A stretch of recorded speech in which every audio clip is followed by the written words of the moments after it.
मैं जम्मू कश्मीर पुलिस को बधाई देना चाहता हूं।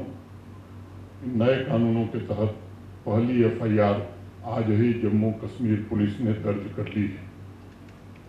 30 जून की आधी रात से अंग्रेजों द्वारा बनाए गए कानूनों की जगह 3 नए आपराधिक कानून, जिसके बारे में पूर्व के वक्ताओं ने विस्तार से बताया है, भारतीय न्याय संहिता, भारतीय नागरिक सुरक्षा संहिता और भारतीय साक्ष्य अधिनियम लागू हो गए हैं।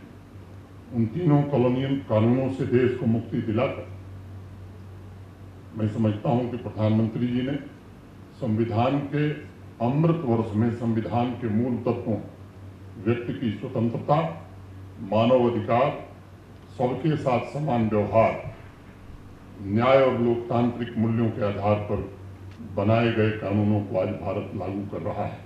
भारतीय न्याय संहिता ने आज 1860 के आईपीसी को रिप्लेस किया है।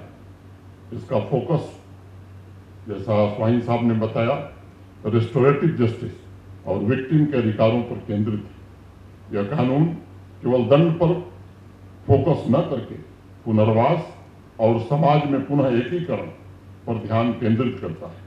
मैं ये बताना चाहूंगा कि इसका उद्देश्य अपराध के मूल कारणों को एड्रेस करना है और अपराधियों को सुधार करने और समाज में सकारात्मक योगदान देने का अवसर भी प्रदान करने का है। इसी प्रकार भारतीय नागरिक सुरक्षा संहिता ने क्रिमिनल प्रोसीजर कोड ऑफ 1973 को अब रिप्लेस किया है, जिससे त्वरित एवं निष्पक्ष ट्रायल सुनिश्चित किया जा सके। के माध्यम से मॉडर्न टेक्नोलॉजी के उपयोग पर विशेष रूप से बल दिया गया है, जिससे एविडेंस की एक्यूरेसी और इंटीग्रिटी दोनों सुनिश्चित की जा सकेगी। न्यायिक प्रणाली की विश्वसनीयता को मजबूत बनाने के लिए इस कानून के द्वारा डिजिटल डॉक्यूमेंटेशन और फॉरेंसिक के महत्वपूर्ण टूल्स का ज़्यादा से ज़्यादा इस्तेमाल हो, इसकी व्यवस्था की गई।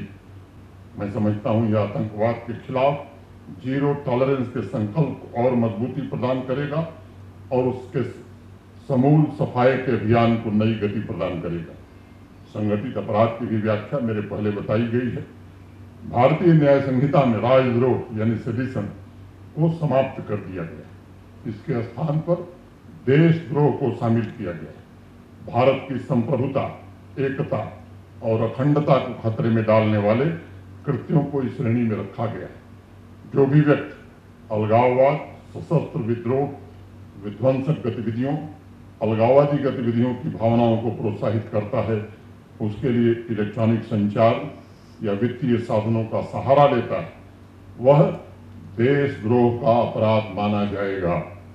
मॉब लिंचिंग को भी नए कानून में जगह दी गई और उसमें न्यूनतम 5 साल की कैद से लेकर अधिकतम फांसी तक की सजा का प्राविधान किया गया है। मित्रों, इन नए कानूनों की सबसे बड़ी विशेषता यह है कि लोकतंत्र के 3 स्तंभ मिलकर आम आदमी की सुरक्षा करेंगे और उसे न्याय दिलाएंगे।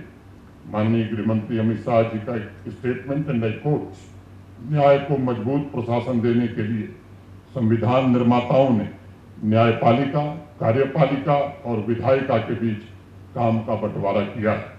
पहली बार तीनों मिलकर दंड केंद्रित नहीं बल्कि न्याय केंद्रित क्रिमिनल जस्टिस सिस्टम साबित होंगे। ईज ऑफ जस्टिस को सरल, सुसंगत, पारदर्शी और जवाबदेही प्रोसीजर के माध्यम से साकार किया गया है। कानूनों को लागू करने की प्रक्रिया के दौरान जो माइलस्टोन रखे गए थे, उसे प्रभावी तरीके से अचीव करने में जम्मू कश्मीर पुलिस और जम्मू कश्मीर प्रशासन सफल रही है।